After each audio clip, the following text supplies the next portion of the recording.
Ini mohon maaf ini Ibu, saya sebagai mahasiswa PPJ untuk kategori 1 tahun 2022, kami dalam hal ini diberikan tugas untuk mewawancarai baik itu kepala sekolah, guru, pengawas dan pakar.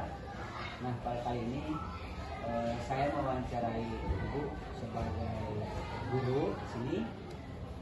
Jadi berdasarkan hasil identifikasi masalah yang dilakukan, itu terdapat beberapa masalah yang saya temukan. Itu untuk beberapa hal ini mungkin ada yang harus saya konfirmasi dengan Ibu sebagai guru di sini.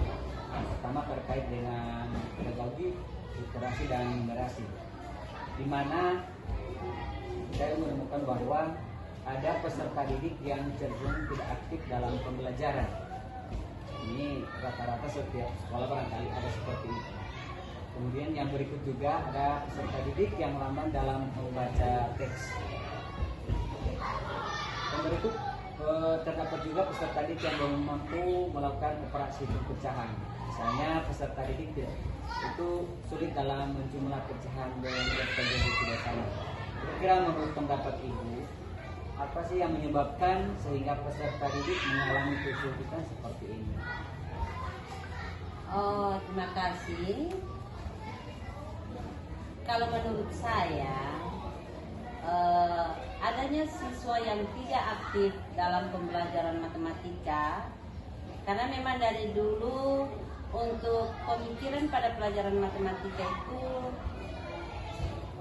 pemikiran anak itu sulit. Padahal masalah pokok itu adalah mereka kurangnya penguasaan siswa yang terutama adalah pada perkalian.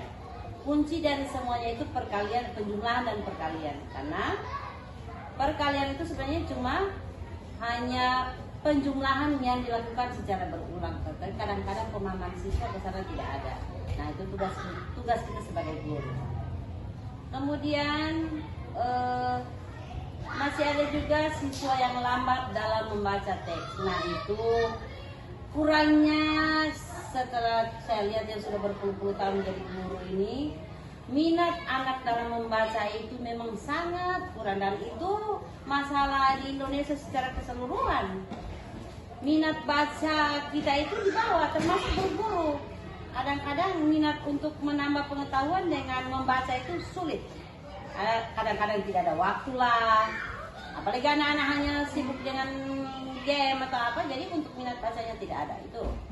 Kemudian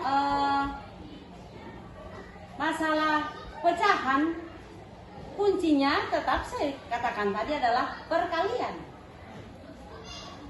Siswa tidak mantap dalam perkalian, kan kalau itu menurut saya ya. Jadi seperti itu Bu ya? Iya.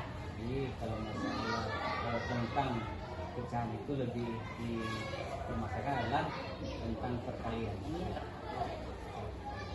Oke, yang berikut Bu,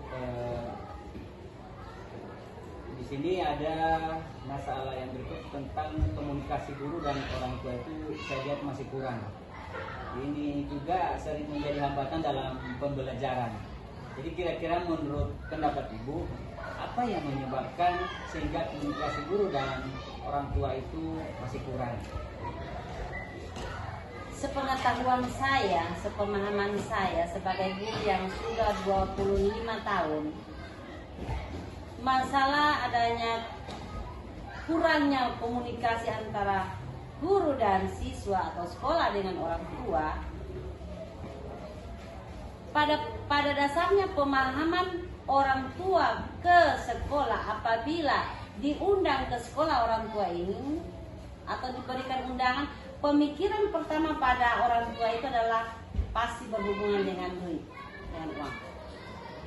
Oh, kalau sudah ada undangan ke sekolah pasti membicarakan lagi yang ada hubungannya dengan uang. Apalagi musim sekarang, masa sekarang pandemi, perputaran uang itu bagi masyarakat sangat sulit bagi mereka. Jadi sebagai guru, sebagai suatu pengelola dalam satuan pendidikan, kita juga harus maklum. Nah, bagaimana caranya? kita akan bangun komunikasi. Nah, sudah diterapkan sekarang, itu sudah mulai ada guru-guru yang mulai turun, apalagi yang adanya buju-bujuan untuk vaksinasi apa sama. Guru itu diterapkan untuk mendekati orang tua. Kalau orang tua tidak mau diundang ke sekolah, guru yang turun ke rumah-rumah orang tua. Oke. Kemudian Bu, untuk selanjutnya tentang kesulitan guru dalam memanfaatkan model pembelajaran yang inovatif. Ini merupakan suatu masalah yang luar biasa juga, karena kalau saya lihat masih banyak guru yang seperti itu, yang kurang memanfaatkan model pembelajaran yang inovatif. Kira-kira menurut Ibu apa penyebabnya? Oke, kalau menurut saya faktor kemauan belajar dari guru itu sangat-sangat perlu. Faktor keingintahuan guru itu terhadap perkembangannya sangat perlu. Apalagi sistem internet sekarang yang sudah cetar membahana, pokoknya sudah membumi, ya. Di pedesaan saja sudah ada internet. Cuma keingintahuan, kemauan dari guru tersebut yang tidak ingin berkembang, ya. Padahal di lewat internet itu semua pembelajaran itu sudah diberikan, kan kita lihat, oh ini yang perlu kita kembangkan, kita adopsi, kita kembangkan. Tapi semuanya itu Pak tergantung pada kemauan dari guru tersebut untuk berkembang maju. Itu menurut saya. Alhamdulillah saya sudah banyak masukan dari Ibu. Kemudian buku yang berikut, soal berikut itu masalah pembelajaran di sekolah itu yang belum berbasis hots. Padahal kalau kita lihat, kalau dalam pembelajaran yang berbasis hots itu kita itu baik itu guru maupun siswa, kita akan dipandu untuk berpikir, keterampilan berpikir tingkat tinggi. Jadi di sana kita akan belajar tentang bagaimana cara-cara menggunakan yang seperti itu, seperti itu. Jadi kira-kira menurut Ibu apa sih yang menyebabkan pembelajaran berbasis hots ini belum sepenuhnya diterapkan di sekolah, di kita? Kalau menurut saya, kunci utama dari soal yang hots namanya, itu yang pertama adalah kemampuan guru dalam merangkai kalimat yang bisa memancing keingintahuan dari siswa. Dan siswa juga, kekurangan siswa, kurangnya literasi, kemampuan siswa untuk membaca. Adakahnya siswa hanya membaca awalnya saja, padahal tidak dilihat pada akhir kalimat itu mungkin ada kalimat yang bisa mengecoh. Nah, di situ diperlukan keterampilan guru dalam merangkai kata yang bisa menimbulkan keingintahuan siswa. Oh, apa yang pada akhir kalimat ini? Apa di akhir dan soal? Apa maunya soal ini? Nah, itu satunya penyebabnya adalah kurangnya guru, kurangnya pengetahuan guru. Bagaimana soal hots ini? Merangkai kalimat itu masih ya seperti dulu. Apa yang dimaksud? Ya hanya pendek-pendek seperti itu. Dan kekurangan siswa adalah kemampuan literasi juga siswa sangat kurang. Ibu ya. Selanjutnya ini mengenai guru yang jarang menggunakan teknologi informasi dalam pembelajaran. Padahal kalau kita tahu ini merupakan hal yang sangat mendukung sekali dalam pembelajaran, apalagi yang berhubungan dengan TIK. Kira-kira menurut pendapat Ibu, apa yang menyebabkan sehingga guru itu jarang menggunakan teknologi informasi dalam pembelajaran? Zaman sekarang penggunaan teknologi itu sebenarnya tidak menjadi masalah di mana saja kita. Cuma satu yang pertama saya katakan tadi, kemauan dari guru itu, kemauan ingin belajar untuk meningkatkan potensinya itu masih sangat kurang. Yang penting terima gaji selesai. Tapi bagi kita tuh menjadi satu kebutuhan. Oh, kita akan lihat pembelajaran, kita lihat yang mana bisa diadopsi yang. Tapi sebagian guru, sebagian lagi ada yang penting mengajar, datang ke sekolah mengajar. Itu satu-satunya kelemahan dari guru-guru sebelumnya yang lain. Jadi seperti itu Bu ya. Tadi luar biasa jawaban-jawaban dari Ibu. Eh, jadi kalau menanggapi hal yang seperti ini, kira-kira menurut Ibu bagaimana cara mengatasi supaya hal ini tidak terjadi pada guru? Nah, biasanya kan dilihat dari segi tingkat kemampuan dalam penguasaan teknologi itu, saya lihat masih ada beberapa orang yang memang sulit untuk menggunakan IT. Jadi menurut Ibu sebagai guru kira-kira bagaimana cara mengatasi hal ini? Sebenarnya simpel-simpel saja cara mengatasinya itu Pak ya. Satunya diaktifkan KKG. Yang kedua, di sela-sela kesibukan guru itu tuh ada juga beberapa orang guru yang dikatakan mahir dalam IT, dalam menggunakan teknologi.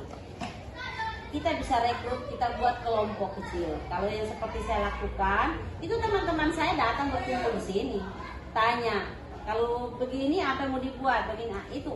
Tinggal yang kita bangun adalah kemauan, keingintahuan guru-guru sebelumnya yang belum tahu, yang belum mau tahu tentang teknologi. Kita rangkul pelan-pelan, kita ajak pertama-tama buka Word, biar cuma ya tinis-tinis 1-2 jari, kita adakan biar cuma buka Word dulu. Nanti pelan-pelan kita ambil ke Excel, kita buka internet, itu mungkin saja. Dan pembinaan kita akan libatkan pengawas untuk senantiasa melakukan supervisi untuk pembinaan.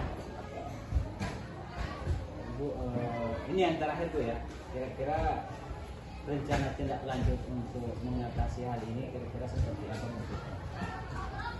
Kalau saya tindak lanjut saya tidak ingin pengetahuan itu hanya ada sama saya.